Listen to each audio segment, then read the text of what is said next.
So again, allow me to introduce myself. My name is Rosa Andrews.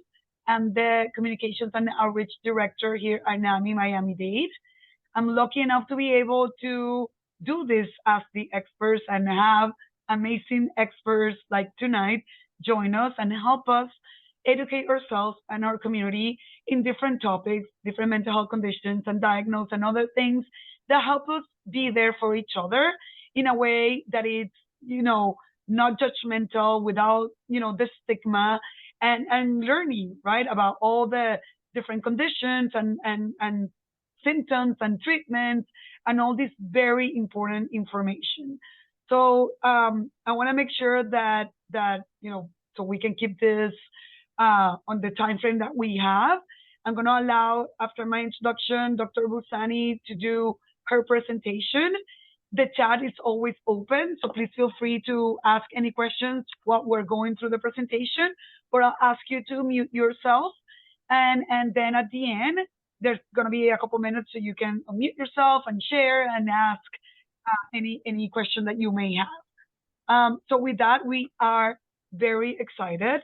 And I want to make, also I want to share, some of the people here know who we are, but I'll share this again. We're NAMI. We're the National Alliance on Mental Illness. We are the largest peer-led mental health organization in the United States, and we're the affiliate here in Miami-Dade, and we also serve Monroe County.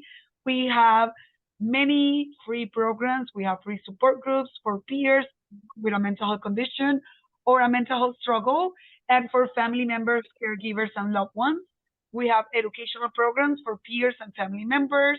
We have a helpline. We have a suicide awareness prevention training, and we have a Ending the Silence, which is our program for youth, families, and staff that works with children, among other staff as well.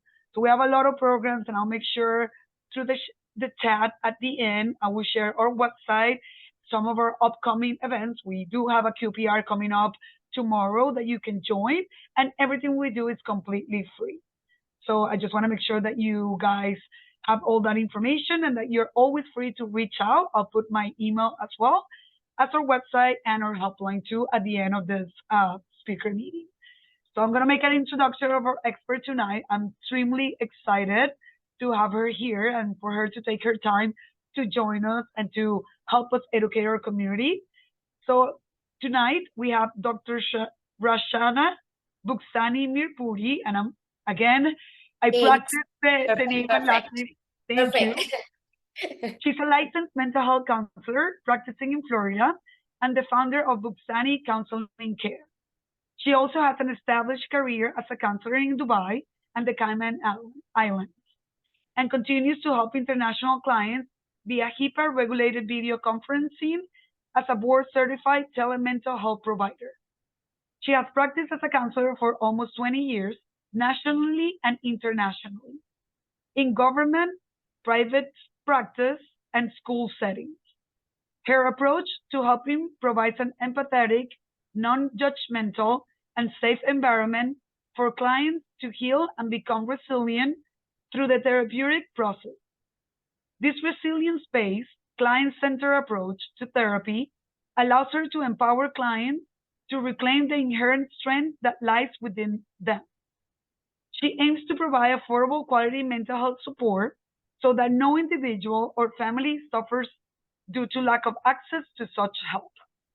Prior to her work as a licensed mental health counselor, Dr. Buxani-Mirpuri served as a counseling coordinator for 21 schools in the United Arab Emirates. Through her experiences, she has developed a keen awareness and understanding of the needs of young clients and their families. Specifically, she has extensive experience working with both teens and adults to overcome various challenges, including depression, anxiety, eating disorders, general life stresses, behavioral disturbances, interpersonal conflicts, and marital and family dysfunction. Dr. Buxani's greatest strength when delivering intervention is her multicultural counseling experience. She's especially empathic to cultural dynamics in the context of mental health issues among clients. Through close collaboration with the client, she supports them in the process of change and aids with improving their overall satisfaction with life. Additionally, her dialectical behavioral therapy certification has resulted in her keen ability to teach mindfulness, relaxation, and distress tolerance techniques that provide her clients with the skills necessary to navigate challenging life events. Dr. Buxani is an active member of the American Counseling Association, American Psychological Association, and the American Mental Health Counseling Association. So we want to thank you again. Thank you, Dr. Buxani, for being here. We really appreciate it. I know how busy you are and that you're taking your time to give back to our community and to be able to talk about this very important topic and to share your knowledge and to educate our community. So with that, I'm going to let you take it away. If you want to share your screen. Thank you. That was too much, Rosa. I need to shorten the bio when I said it.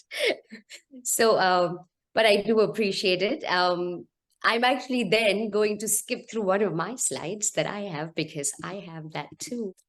All right, so we're going to talk about borderline personality, and the reason I chose this is because I was talking to Rosa before we started, and I said, Rosa, you know, as I have worked in the field of mental health, I've realized there are many more people struggling with personality disorders than we know, because or that we understand, and I think an understanding of personality disorders is very important, not only for the person maybe struggling with it, but also for people who might be living with people who struggle with personality disorders. And you're thinking, okay, something's not working over here. What is it, right? I'm not able to pinpoint it. A lot of patients who come in and who present with depression and anxiety end up having personality disorders. And that's really where I started getting extremely interested in it, studying it more, and also obviously trying to help my clients through it. So that's little friendly reminders, which I think Rosa has been through it, so we're good. And I'm going to skip through this because I don't think we need to hear anything more about me other than Buxani Counseling Care is we just moved into a really nice, bigger space and it's close to Dadeland. But we have obviously a website, buxanicare.com. I'm very active on social media only for mental health purposes. So there's a lot of stuff that we put out. So please feel free to follow us, Facebook, Instagram, Buxani Care. You know, lots of good information over there. But I'm going to skip through this because she said enough. All right. Okay. So let's get into the meat of what we're here to talk about today. What are personality disorders? So it's really, you know, that maladaptive behavior, but what it ends up affecting the most is our relationships, right? It's a maladaptive way of relating to others. And it really has to be, it can't be that, okay, I'm like that at work, but at home I'm getting along with everyone really well. So it really has to go across all our different situations. So it needs to be reflected in work. It needs to be reflected in our social situations. It needs to be reflected in our personal relationships.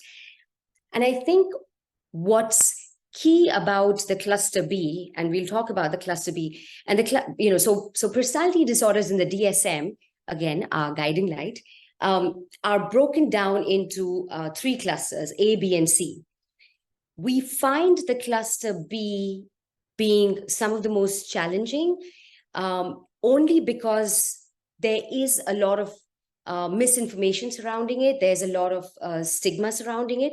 But there's also a lack of understanding about it. It's not very clear-cut, right? So when a person walks in, I would not be able to diagnose a person in the first go or the first session, second session to say, oh, you have borderline. No, it really does take time because, it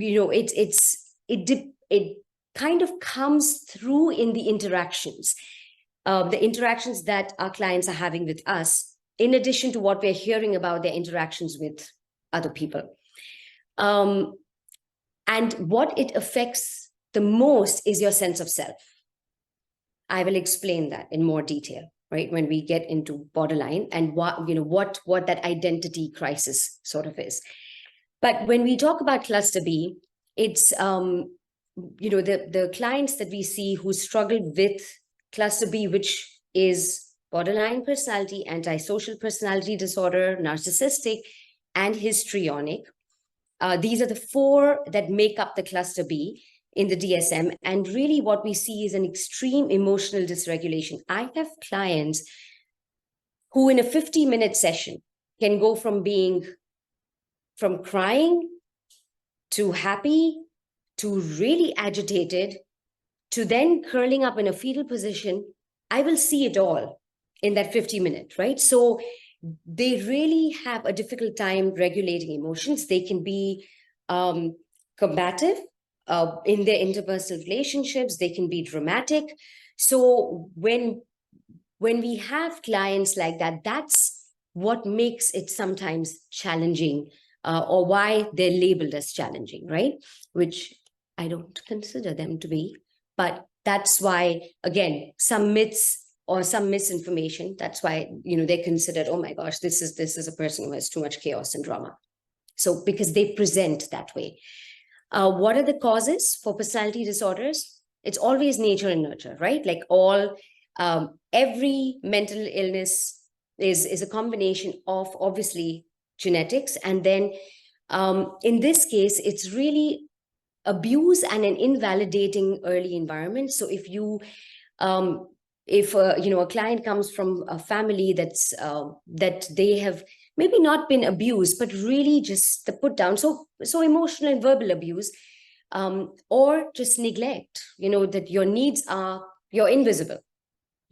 As a parent, I'm not even paying attention to you. I have too much of my stuff going on and I'm not taking care of you. At that point, a child kind of has a difficult time understanding how to soothe and also understanding what their role is within the family and then subsequently within society. And so they have identity crisis.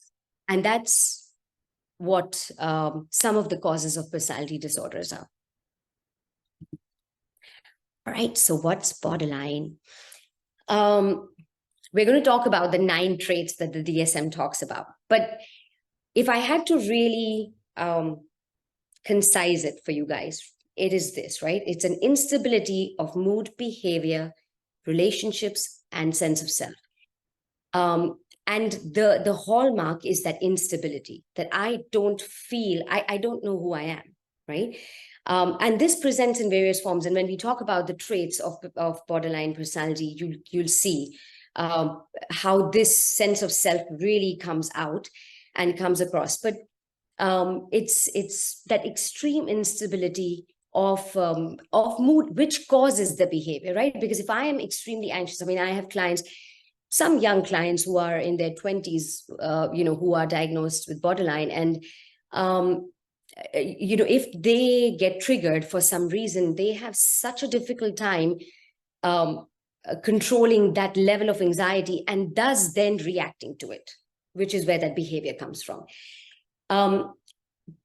Borderline personality really stems from a deep fear of abandonment.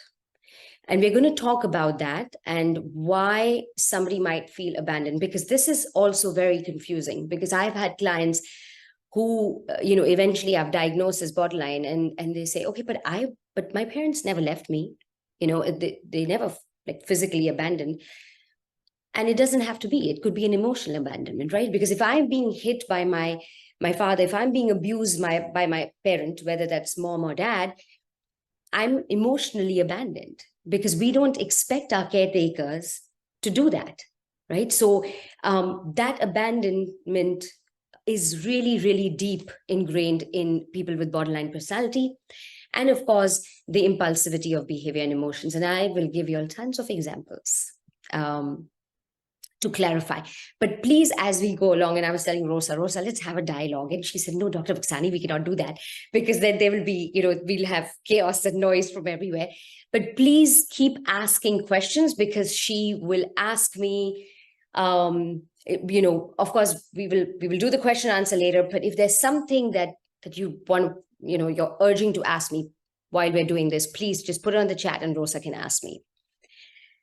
All right, statistics. We love statistics in psychology. And here's the thing, it's very hard, because we have 1.6% of the population that's been diagnosed with BPD, but honestly, most of us know that it's more than that, somewhere between 3 and 5%. We don't know, because a lot of clients don't report, because again, they don't have an understanding. And there's not a lot of really good measurements that we have of personality disorders. Having said that, 75% of those diagnosed tend to be women. That doesn't mean men don't have BPD, because I have clients who are men who have BPD, but majority of them tend to be women. Or maybe they're just the ones who are seeking out help. Who knows, right? But that's what we see in therapy a lot. Okay, now this is something that's actually not in the DSM. So the DSM identifies those 9 traits, which, like I said, we will go through. But there's been a lot of research, and there have been people who've researched, and one amongst them is Theodore Millon. And he, in fact, founded the Journal of Personality Disorders. He's, established the study of the Society for Study of Personality Disorders. So he's done a lot of work. He did a lot of work. He's no longer alive, but he did a lot of work with personality disorders. And he came up with these 4 types of borderline personality disorders, only as a way of understanding it better, right? So let's talk about those. So the first one is the quiet discouraged. This person is, so if a quiet discouraged borderline gets triggered, what they do is they tend to internalize it. They are the high functioning ones, right? The perfectionists. Oh my gosh, I can't go wrong, because if somebody says something, or if I do something that's like a mistake, I cannot forgive myself. Oh my gosh, I'm going to spend the whole night ruminating about, why did I say this thing to this person in this, social gathering? Oh my gosh, this person is going to hate me. They're going to, so they really, tend to internalize and really cannot tolerate making even small mistakes, right? Also, their identity is linked to other people to a great extent. So how other people view them is extremely important to them. So that's why these mistakes are very, very detrimental to themselves, because it's like, oh my gosh, this person's going to hate me. What are they going to think about me? And I can see, well, the ones who have their cameras on, I can see people nodding, because we know people like that, right? Like the ones who are, oh my gosh, let it go. Nobody cares. Nobody's thinking about you, but they're like, no, I can't forgive myself for this. So that's the quiet and discouraged subtype of BPD. The next one is impulsive, and impulsive really shares some traits with antisocial. So this type of subtype of borderline personality really does not, so they have those uncontrolled rage and really, as we call the wrath, but they also lack empathy. So, and that's where it shares characteristics with your antisocial personality disorder, because it's that lack of empathy. And in that process, because of that lack of empathy, they can harm, or that lack of self-reflection, they can harm themselves, but they can also harm others. And they won't take that time to reflect.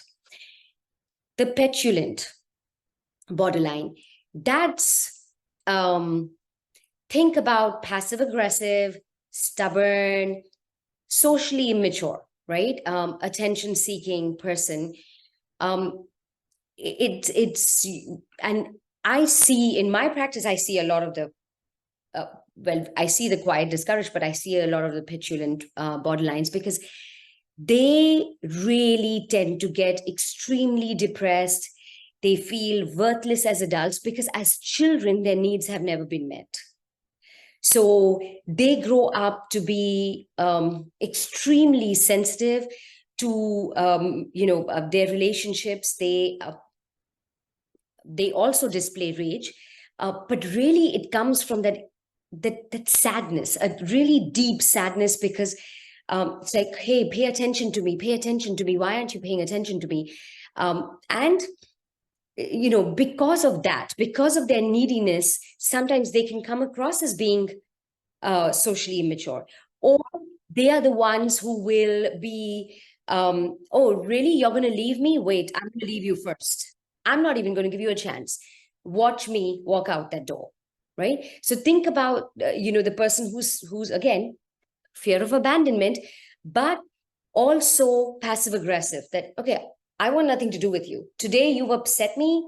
I'm going to cut you off right now. Right? So that's your petulant borderline. And the last one is the self-destructive. And like the quiet discouraged, they tend to, turn inwards, causing a lot of conflict, a lot of pain within themselves, tend to give a lot in relationships, but with an expectation. So they get very angry if they don't get it in return, right? So sure, I'll give you this, and I'll do this, and I'll do that for you, because I identify through my relationships. But now if you don't do that in return, that's going to upset me. And then those are the ones who will, have suicidal attempts, who will engage in self-harm, because it's so distressing for them when they don't get what they feel they should be in relationships. All right, so now we're going to discuss the traits of borderline personality, and these are from the DSM. Okay, so let's talk about each one of this, right? So we talked about abandonment, and I think the key to understand with abandonment is it could be real or perceived, right? Oftentimes, in my view, people with borderline personality, they have their perception of what is happening is a little skewed, right? So if a partner is walking away because they need, so say I'm having a fight, I have borderline, I'm in an argument with my husband. He's walking away because he needs space, because he's feeling flooded, he's feeling overwhelmed. But to me, that you're abandoning me, right? So it's not a real abandonment, because he's not actually walking away from me. He's just walking away because he needs that time and space. But for me, that feels like he's abandoning me. So oftentimes it's that perceived sense of abandonment, or that, that fear that it's like, oh my gosh, you're going to leave me, you're going to leave me. And it's a very, very real and intense fear for those who have BPD. A pattern of unstable relationships, that makes sense, right? Because from everything that we've talked about, from the types of borderline to just what I've even discussed with you here, that extreme dysregulation of moods can be very intimidating for partners. So, they often experience relationship after relationship after relationship, and that instability of relationships. The identity disturbance, and this is where I said I would come back to it, because we see people with BPD, so they're the ones who are changing their hair color. All of a sudden, they are wearing contact lenses with different colors. They don't know who they are. They're trying to figure it out. And in that process of trying to figure it out, they constantly tend to work with their identity. Impulsive. So last week, one of my clients with borderline, she got into a fight with her boyfriend, walked out of the car, started walking in the middle of the road.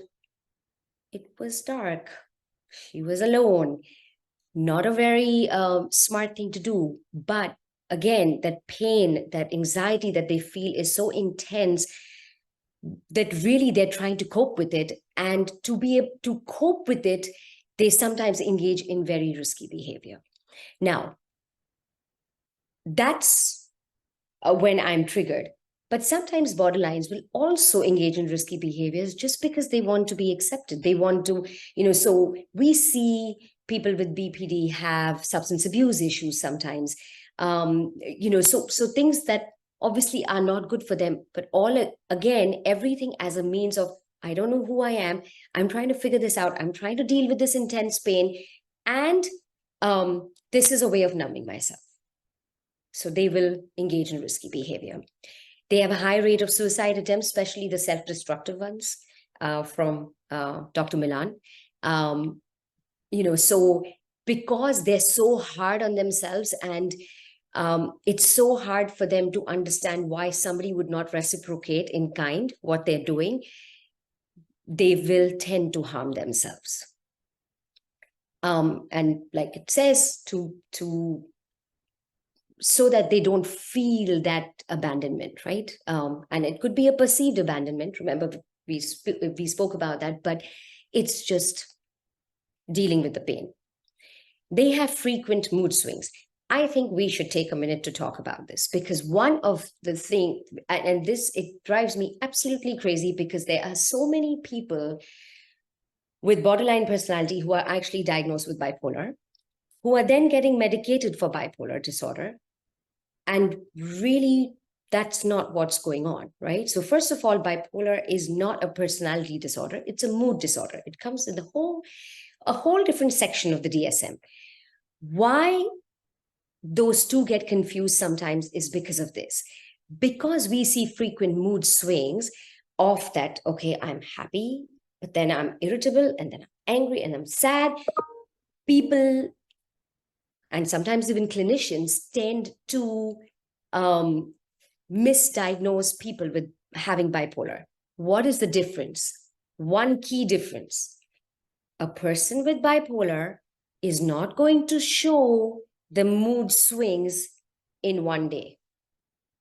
So a person with borderline will have these mood swings, but in the same hour, in the same day, in the same few hours, right? With bipolar, it's very set. You're going to have those episodes of mania, which could be irritability, anxiety, anger, but it's going to last for at least a week. You're not going to see it fluctuate in a day like how we see it in borderlines. So that's really the biggest difference between borderline and bipolar. Feelings of emptiness. I often tell my clients that it's really that they have a hole, but it seems like that hole never gets filled, right? Because it's a hole. So everything that anybody is putting in just goes right through. Until they learn that, to love themselves, to understand themselves, right? And when we talk about treatment, we'll touch upon this a little bit more because I have my thoughts about that. But it's really that extreme feeling of emptiness that and loneliness. I'm alone. I have nobody. Nobody understands me, right? Of course, they have a difficult time managing emotions. Spoken about that. But I think the most important thing to understand there is the people around them, right? Because we'll often hear partners saying, oh my gosh, but I have to walk on eggshells around her because I don't know, at any point she's just going to blow up or he's just going to blow up. And I don't know if, I'm going to say something and it's going to cause chaos. So they tend to walk on eggshells, and it's very disruptive for a relationship, right? Another very important thing I think to understand over here about borderlines is the swinging from idealization to devaluing. Okay, so patient example again. I have lots of them. So even when you have questions, if I can bring in examples to help you understand better, I will try to do that. So I have a client who has borderline personality. I actually see the family because it's stressful. And recently I started seeing the daughter's boyfriend also. This patient of mine has two daughters, so two girls. And this is the younger daughter's boyfriend who, because I guess my patient tended to see this boy as the son she never had. So up he goes on the pedestal. And while I was talking to him, because it's a difficult family situation. So like I said, I work with the whole family. But I explained this concept to him. I said, listen, you're on the pedestal right now. You're just going to do one thing, and then you're going to be down on the floor. So just know that, so that you don't feel any which way, right? So people with borderline personality do that a lot. They will put somebody on a pedestal, and if they get triggered, or if it's not going their way, or if they're not getting in return what they think they deserve or need, they will take the person and throw them right down on the floor. And then you don't exist for them, right? Or they're mean, they're angry, irritable, agitated. So it's important to understand those concepts. Again, if you are living with somebody who has borderline. And under extreme distress, which in most cases, we know that about depression, we know that about most of the mental illnesses, if it's extremely distressing, we do see people with borderline disassociate and show psychotic symptoms. I haven't come across personally many of those, but yes, it could happen if a person is really triggered to that extent and experiencing extreme levels of anxiety. And what I think about when differentiating borderline from bipolar is that people with borderline are often triggered by external triggers, whereas bipolar is an internal trigger. Absolutely. Thank you. And thank you for adding that. I wanted to make it clear about moods because that's the most apparent to a person who may not be educated in the field, that, if you see someone who's having mood swings in one day, just shift, that's not bipolar. Dr. Buxani, since you wanted to be interactive, there are two questions that are kind of pertinent to what you're sharing in this slide. So I'm going to read the first one. So in BPD, does the person usually feel a fear of abandonment, or could they just be angry, reactive, very emotional when thinking someone else is dismissing, walking out on, or leaving them? Yes. So thank you for bringing that up. No, a person with borderline does not really have an understanding necessarily that, oh, this is what's going on. Because of my experiences, genetics, a combination of both, have this extreme fear of abandonment, and that's why I'm feeling this way, right? For them, they feel you are doing wrong because, look, I'm doing this, but you're walking away. So, they don't have an understanding it's necessarily coming from their own fear of abandonment, real or perceived, right? They really tend to think that it is the other person's behavior. And then the other question that's also related to symptoms, how early can someone start experiencing the symptoms? My daughter is 14 and she believes she has BPD. I agree, but I haven't told her because I don't know how telling her will affect her. It's hard because I know that we usually see it, so traditionally, we don't diagnose BPD in teenagers necessarily. However, I have teens who have BPD, and I feel to a certain extent, they're almost more accepting of it. And that's why they are ready to do the work. So the teens who I have who struggle with BPD are actually, they make strides much quicker because they have an acceptance. The other client that I was talking about, she's, that I gave you an example that I'm working with a family, she's in her 50s. I think it was a year and a half before I could even tell her because she was not ready, right? So I think teens are a little more accepting, and so they tend to do the work. I would say if you are concerned, let her see a mental health therapist, but somebody who obviously has experience with personality disorders, because not all therapists have experience with personality disorders. So, make sure you find somebody who has worked with personality disorders and let her see without any biases. Let her just go see the therapist. And if it is BPD, the therapist should be able to catch it. All right.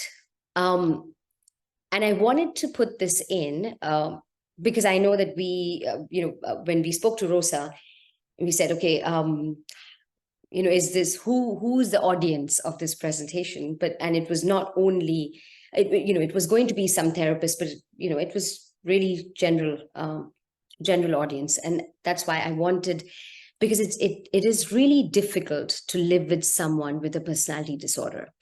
So I really, I want to put it out there that please be compassionate with yourself when you are, if you know that, your partner or someone who you're living with, your child or, a parent has a personality disorder, especially if it's narcissistic. I know we're not talking about that today, but that's another difficult one to deal with. And BPD, histrionic, be compassionate with yourself. It is difficult to live with someone who has BPD. Try to be as consistent and predictable as possible, because that's one of their triggers, the inconsistency. Because if you, like for instance, if you are running late, call them up, let them know, because otherwise they might sense, or they might, that fear or the anxiety may creep in. So just be consistent and predictable to them in the relationship.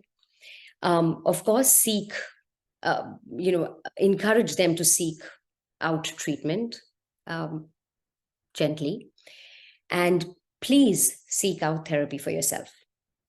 It's extremely important that you get the support, not only in dealing with, but also in really getting more of an understanding and getting some tools for yourself to deal with a person with BPD. Managing expectations. And I think this is extremely important and it's heartbreaking. I kid you not, when people walk in and if I have a client who has a partner with BPD, and you really want things to change, you really want them to see things differently, and months go by and it doesn't, right? So just understand that this is the therapy for a person with borderline personality is a journey. It's not a destination. They are probably going to want to be, in therapy for a really long time, if not lifelong.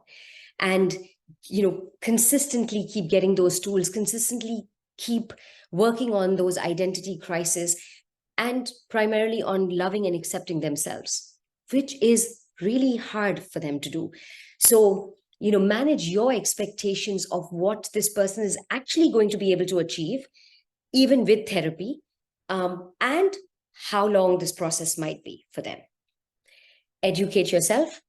Like if you're attending something like this today, read up on it.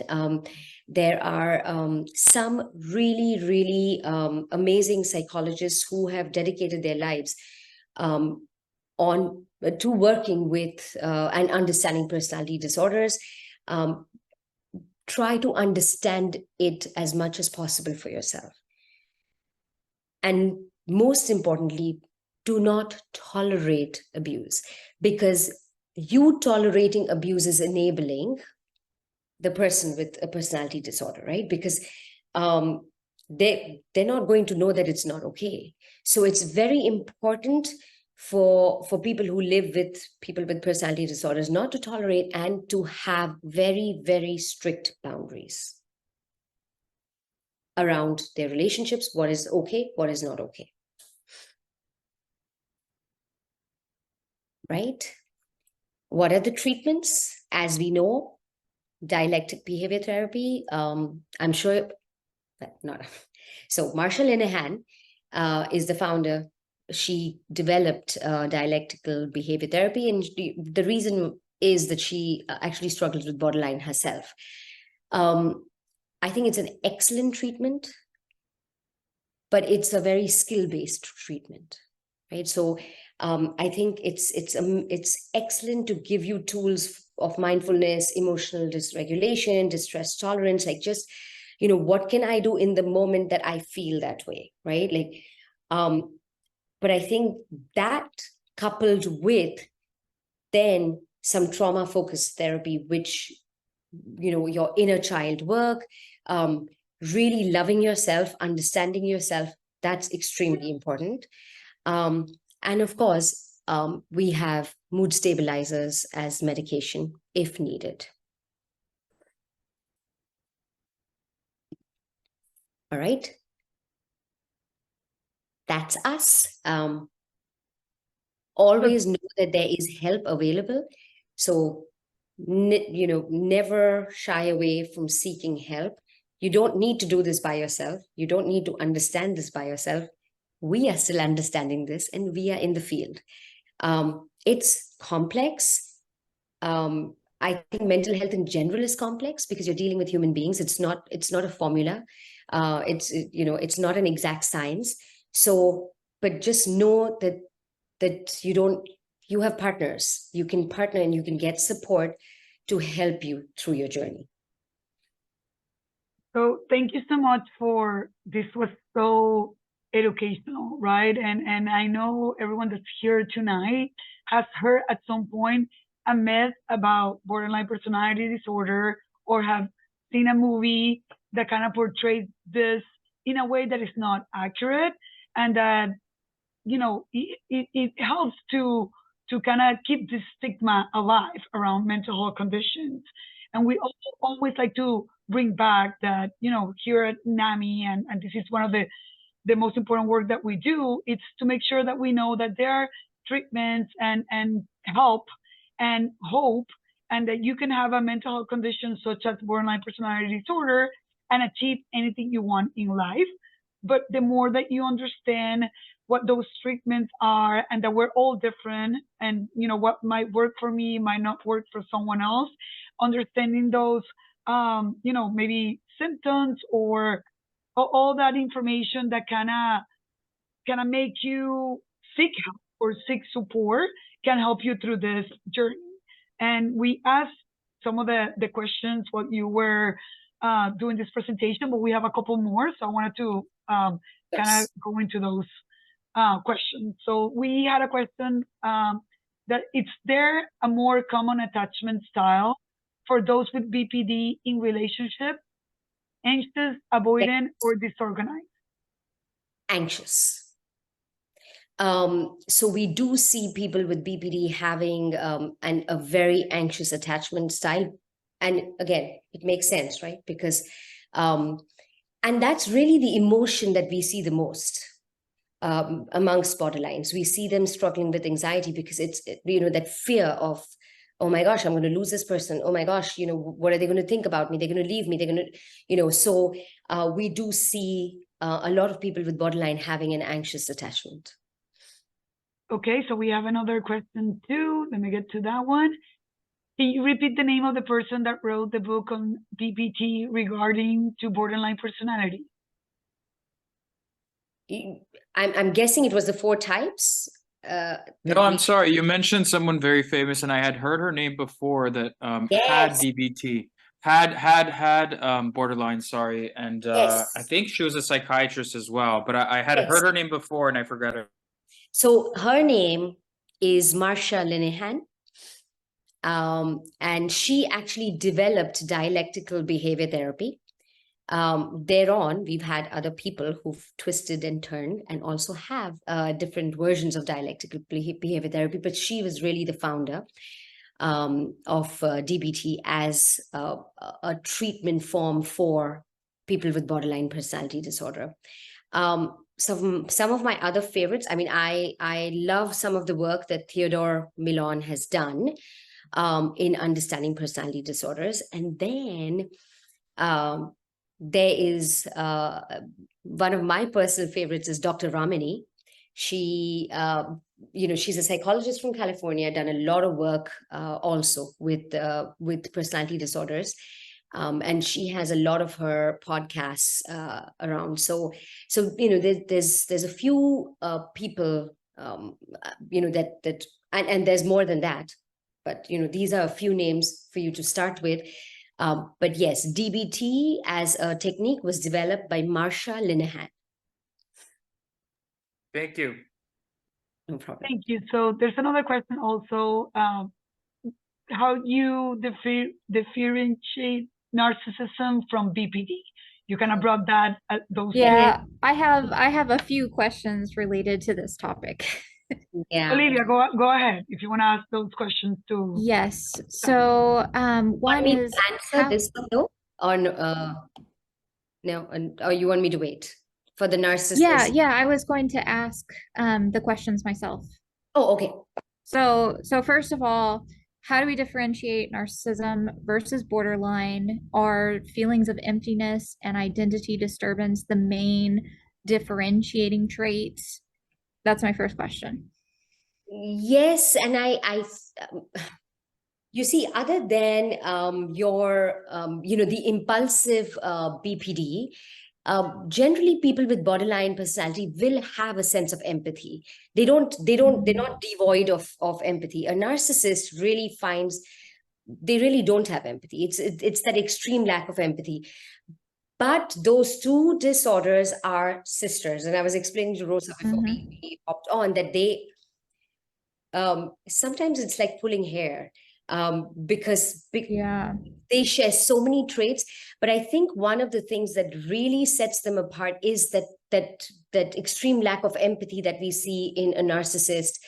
That borderlines we'll still see, and the other thing is a borderline really wants the relationship. A narcissist couldn't care less. Right? Like with a borderline, they don't want to lose you. They don't want to lose the relationship. They're trying to hold on. For a narcissist, the relationship is a means to an end. And really the end is about themselves. So, they're not necessarily going to go after you or, plead with you to be in their lives. I hope that's a little helpful. Thank you very much. Yes, it is. And then the other question I have, are borderline and narcissistic rage usually more similar than different? How do we differentiate borderline rage from narcissistic rage? They do look similar. We don't experience a lot of narcissistic rage because they don't come in. We don't see narcissists coming into therapy because they're too,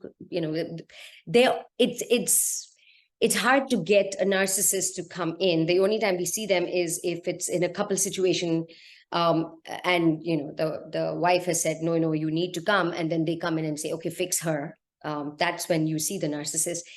But yes, I think in terms of rage, they are similar, because you'll see almost like a switch, like flip, and all of a sudden it's like, oh my gosh, what happened here?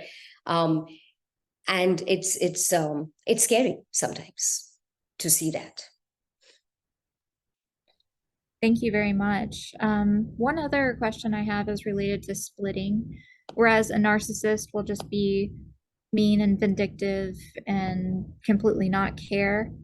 Can a borderline can someone with borderline hold on to the rage and hatred towards another person Yes. for very long periods of time, like a narcissist? Can they hold on to that for years?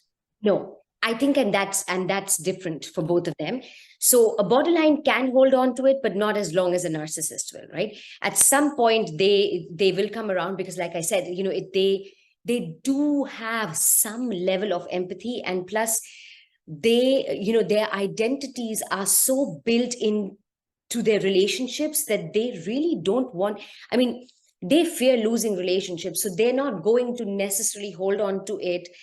They might. I've seen some of my borderline patients hold on to it maybe like for a week, 2 weeks, 3 weeks, and then and and then it's funny because they go back to being as normal as like, oh, nothing happened. Like, get over it. But then in the process, they've hurt the other person.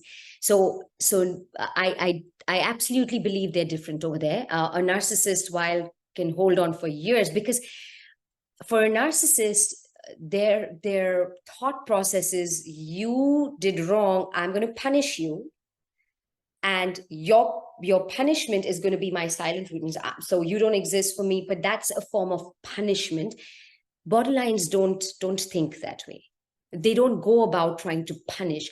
What they just act out of such a deep feeling of anxiety and hurt themselves, that they almost feel like, okay, I'm going to give you space, but that space is not because I'm punishing you. The space is either because I feel I'm a terrible person. So, like how we talked about the quiet, discouraged ones, where they really, self-loathe, or like, oh my gosh, how did I do this? I can't show my face anymore to somebody. So they will create the distance because of that. Versus, like I said, a narcissist, it's more like, oh, how dare you? How dare you do that? Now wait, I'm going to punish you for this. I don't know And if that. so, yes, very Yeah. helpful. And so if someone is in like a roller coaster relationship of hatred and love, with someone being rageful, angry, mean, and then later on apologizing, calming down, saying, I love you, I care about you, don't leave. That sounds a lot like borderline, but a narcissist could also Yes. probably present that way, being Absolutely. manipulative in order to get what they Absolutely. want. Absolutely, 100%. In fact, when you were saying that, that sounded more like a narcissist than somebody with BPD, because I rarely, especially with my clients with BPD, I rarely see them consistently do that, right? Like, they really have to get triggered to, oh my gosh, you're going to leave me? No, then wait, I'm going to do something about it.